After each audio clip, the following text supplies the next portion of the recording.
बालागंज के मध्य में हरदोई रोड पर डीएनए मल्टी स्पेशलिटी हॉस्पिटल जो लखनऊ वासियों को सुलभ स्वास्थ्य सेवाएं प्रदान कर रहा है।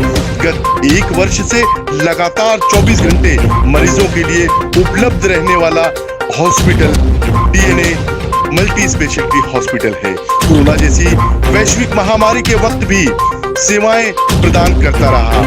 डीएनए मल्टी स्पेशलिटी हॉस्पिटल चर्चा में रहा। डॉक्टर कलीम इदरीसी जी के सतत प्रयत्न एवं प्रयासों से अधिकतर रोगों के विशेषज्ञ उपलब्ध रहते हैं, जैसे orthopaedic surgeon, MD medicine, oncologist, cardiologist, diabetologist, paediatric, plastic surgeon इत्यादि हमेशा उपलब्ध रहते हैं और कैंसर जैसे मरीजों के लिए विशेष सुविधाएं उपलब्ध हैं।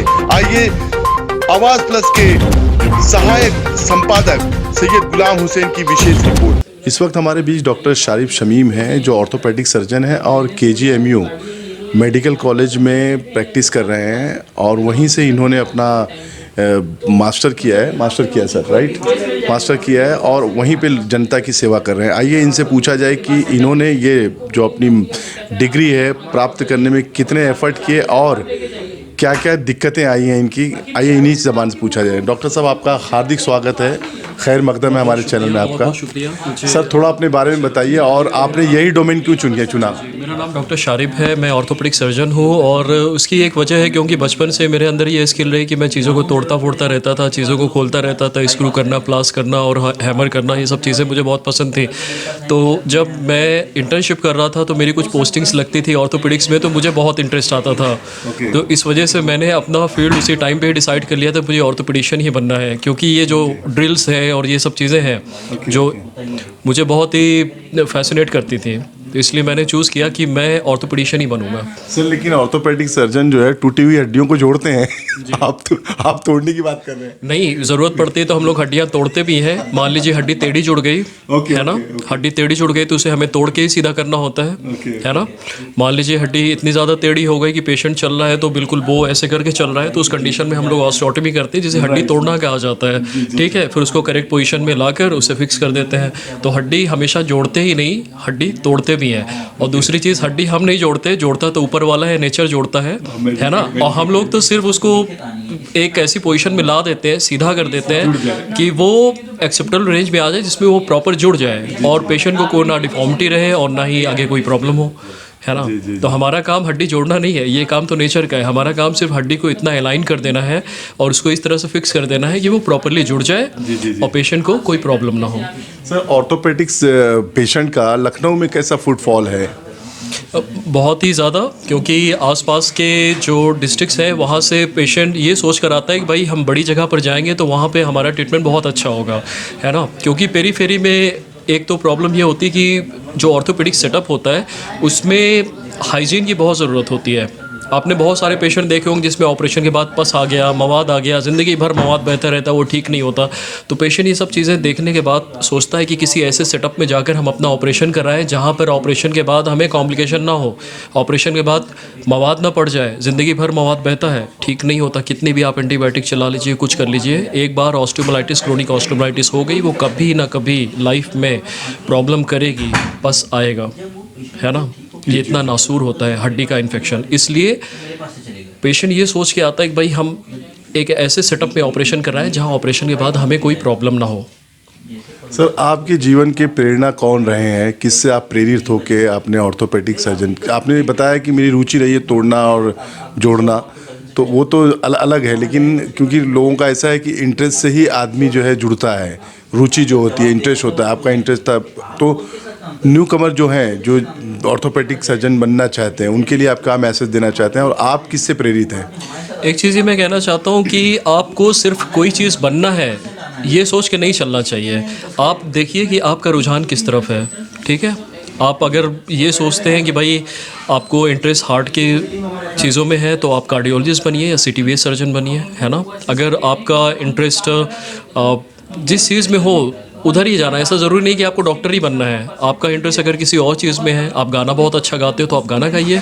ज़रूरी थोड़ी ना कि आपको माँ बाप कह रहे हैं कि आपको डॉक्टर बनना है तो आपको डॉक्टर ही बनना है ना। आप बहुत अच्छा गाते हो सकता है आप कहीं ज़्यादा आगे बढ़ जाएं। डॉक्टर जितना नेम और फेम कमाता है उससे कहीं ज़्यादा सिंगर और ये सब सेलिब्रिटीज़ कमाते हैं, है ना। तो ऐसा फिक्स नहीं कि कोई एक ऐसी चीज़ हो कि वो चीज़ आपको करनी है, ऐसा कुछ फिक्स नहीं होता। सर, आपके जीवन की कोई ऐसी घटना या ऐसी कुछ यादें जो जनता के लिए और हमारे दर्शकों के लिए फ़ायदेमंद हो, कोई भी ऐसी पढ़ाई के समय से लेके आज तक के पेश में?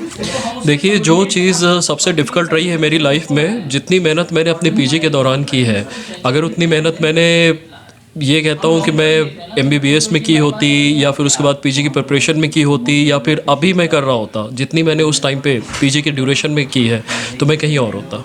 क्योंकि इतना हार्ड वर्क, इतना ज़्यादा स्लीपलेसनेस, एक घंटे 2 घंटे सोकर हम लोगों ने ट्रॉमा सेंटर में रातें गुजारी हैं। महीने बीत जाते थे, हम लोग नहा नहीं पाते थे। मैं तो ये बताता हूँ, जिस दिन मेरी ज्वाइनिंग हुई थी, मेरा जो बैगेज था ट्रॉमा सेंटर में एक कमरे में फेंक दिया गया, मैं और मेरे सारे जितने भी कलीग थे। और उसके बाद 1 हफ्ते बीत गए, हम लोगों ने ब्रश भी नहीं किया था। इतना हार्ड वर्क, इतना ज़्यादा काम करना पड़ता है वहाँ पे स्टार्टिंग में। ये हमारे बीच डॉक्टर शारिफ शमीम थे, जो बड़ी बेबाकी से अपना पक्ष रख रहे थे और बता रहे थे कि कोई भी चीज़ जो है परिश्रम से ही आपको मिलती है, और जिसमें आपकी रुचि हो वही चीज़ आपको जो है पाना चाहिए, उसी के पीछे आपको दौड़ना चाहिए ताकि आप उस रुचि के मुताबिक सक्सेसफुल हो सकें। मैं सैयद गुलाम हुसैन सरफराज जाहिद के साथ लखनऊ से आवाज़ प्लस के लिए। इस वक्त हम लोग लखनऊ में हैं। लखनऊ में डीएनए मल्टी स्पेशलिटी हॉस्पिटल ने पिछले 1 सालों से लगातार लोगों की सेवाएं दी हैं। यहाँ पे बहुत से डॉक्टर हैं, आइए उनसे उनकी प्रतिक्रिया लिया जाए। क्यों ये डॉक्टर जो है बड़े चाहे केजीएमयू हो, सहारा हॉस्पिटल हो या लखनऊ के जितने भी बड़े हॉस्पिटल हैं, इन तमाम हॉस्पिटलों में ये डॉक्टर विज़िट करते हैं और पर्टिकुलरली ये जो लोकल लोग हैं उनके इलाकों में जो इस तरह के हॉस्पिटल हैं वहाँ पे विज़िट करके लोगों को अपनी सर्विसेज देते हैं। आइए हमारे बीच जो है संदीप गर्ग हैं, जो सुदीप गर्ग जी हैं, जो ऑन्कोलॉजिस्ट हैं। आइए इनसे इनकी प्रतिक्रिया लिया जाए कि हॉस्पिटल ने 1 साल यहाँ पे मुकम्मल किया है, आपकी सेवाएं कैसी रही और आपको हॉस्पिटल के मैनेजमेंट ने किस तरह से ट्रीट किया है। सर, आपका बहुत बहुत खैर मकदम है। आप बताइए कि डीएनए जिस तरह से हॉस्पिटल ने 1 साल मुकम्मल किया है, आपने कितने पेशेंट को यहाँ पे देखा और किस तरह की फैसिलिटीज़ हॉस्पिटल अवेलेबल करवा रही है? हम पिछले 1 साल से DNA hospital and cancer centre में काम कर रहे हैं और हमने पिछले 1 साल में कम से कम 100 से 150 सर्जरीज़ करी हैं, जो कि स्पेशली कैंसर सर्जरीज़ करी हैं, और कम से कम 250 से 300 पेशेंट हम लोगों ने यहाँ पे ठीक किए हैं या फिर उनको कीमोथेरेपी लगी है।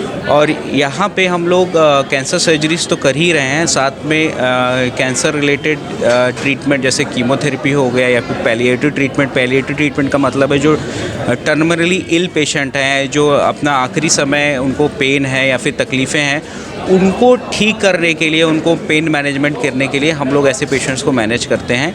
और साथ ही यहाँ पे हमारे यहाँ आईसीयू फैसिलिटी है, जो कैंसर पेशेंट्स में जिनको आईसीयू की ज़रूरत होती है, तो हम लोग उनको सारा ट्रीटमेंट प्रोवाइड करवाते हैं। सर, आप विवेकानंद में भी आप जो है विज़िट करते हैं। विवेकानंद में जो पेशेंट हैं, क्योंकि वो जो है एक गवर्नमेंट हॉस्पिटल है, मतलब ट्रस्ट हॉस्पिटल है, लेकिन ट्रस्ट हॉस्पिटल मतलब चैरिटेबल ट्रस्ट है वो, ठीक है, तो लोगों को वहाँ पे सुविधाएं मिलती हैं।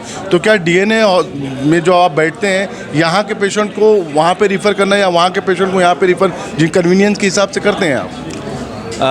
डीएनए विवेकानंद एक ट्रस्ट हॉस्पिटल है, उससे इस हॉस्पिटल का कोई रिलेशनशिप नहीं है।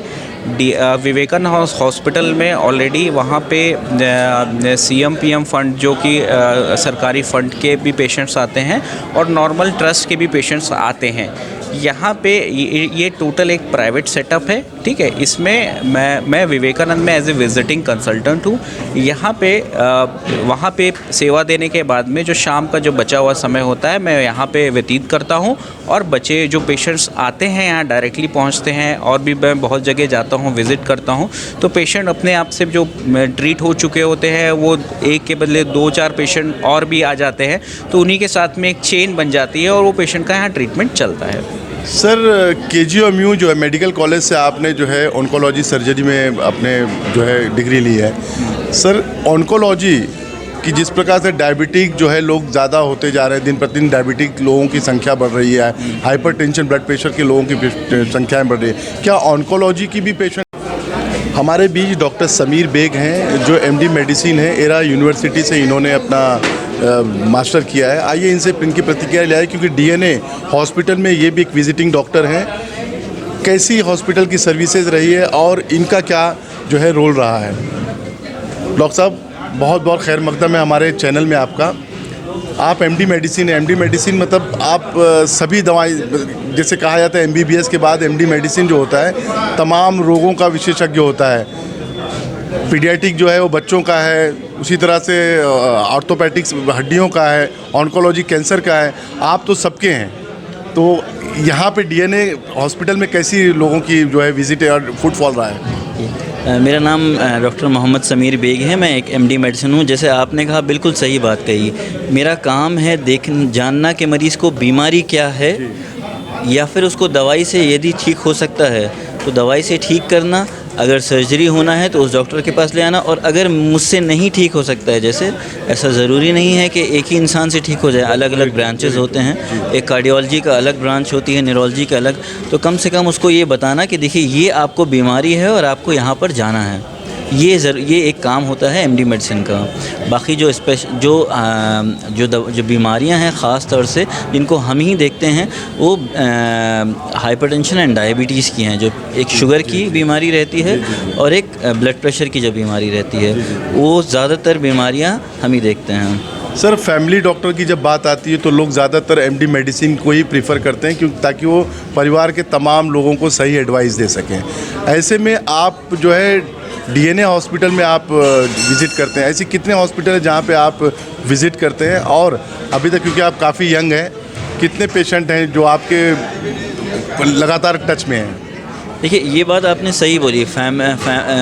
फैमिली जो एक डॉक्टर का प्रेफरेंस होता है वो एमडी मेडिसिन यही वजह से रहता है कि कम से कम वो दिशा दिखा पाए, अगर ठीक ना कर पाए। मान लीजिए अगर कोई उसको बीमारी है और उसको कम से कम मालूम हो जाए तो वो बता पाए कम से कम, देखिए ये आपको मर्ज़ है और आपका मर्ज़ का इलाज ये डॉक्टर के पास है, अगर उससे ठीक नहीं हो पा रहा है। इसीलिए एक वजह यही होती है कि एमडी मेडिसिन को वो लोग प्रेफर करते हैं।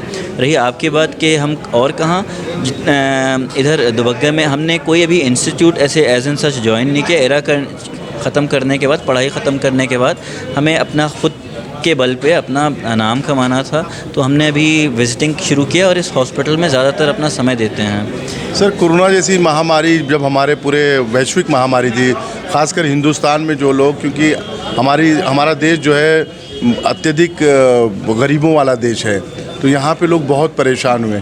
ऐसे में आप जनता को क्या एडवाइस देंगे कोरोना और जिस तरह की महामारियाँ चल रही हैं उससे प्रिकॉशन के लिए, अपनी रोकथाम के लिए? देखिए, सबसे ज़रूरी चीज़ है कि डरना नहीं है और बीमारी को एक्सेप्ट करना है कि ठीक है मैं बीमार हूँ और अब करना क्या है। अब तो देखिए ज़्यादातर ट्रीटमेंट जो दवाइयाँ हैं वो डॉक्टर ऑनलाइन देख के आपको बताना चाह रहे हैं कि ये ऐसे शुरुआत कर सकते हैं। अगर बुखार आ रहा है, नापिए, बुखार की दवाइयाँ खाइए, अपना खान पीन सही रखिए, और अगर आपको कुछ प्रॉब्लम ज़्यादा आती हैं कोरोना में, जैसे ऑक्सीजन लेवल्स गिरना, बाथरूम तक ना जा पाना, इतनी सांस फूलना, तो अगर ये सब चीज़ आ रही हैं तो आपको बिल्कुल डॉक्टर को दिखाना है। अगर आप जा नहीं पा रहे हैं तो कम से कम एक बार ऑनलाइन कंसल्टेशन जो अब सब लोग कर रहे हैं आज, आप कम से कम वो करिए। सर, न्यू जनरेशन के बच्चों को आप खासकर मेडिसिन में ग्रेजुएट होने के लिए, आप पोस्ट ग्रेजुएट होने के लिए क्या मार्गदर्शन देंगे?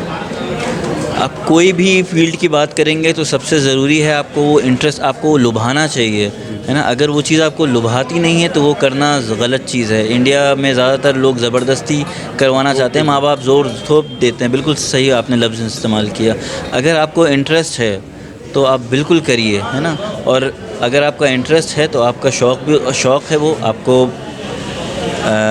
पैसा भी खुदा अता कराएगा और आपको शोहरत भी वही देगा। ये हमारे बीच थे समीर बेग, डॉक्टर समीर बेग, जो एमडी मेडिसिन है।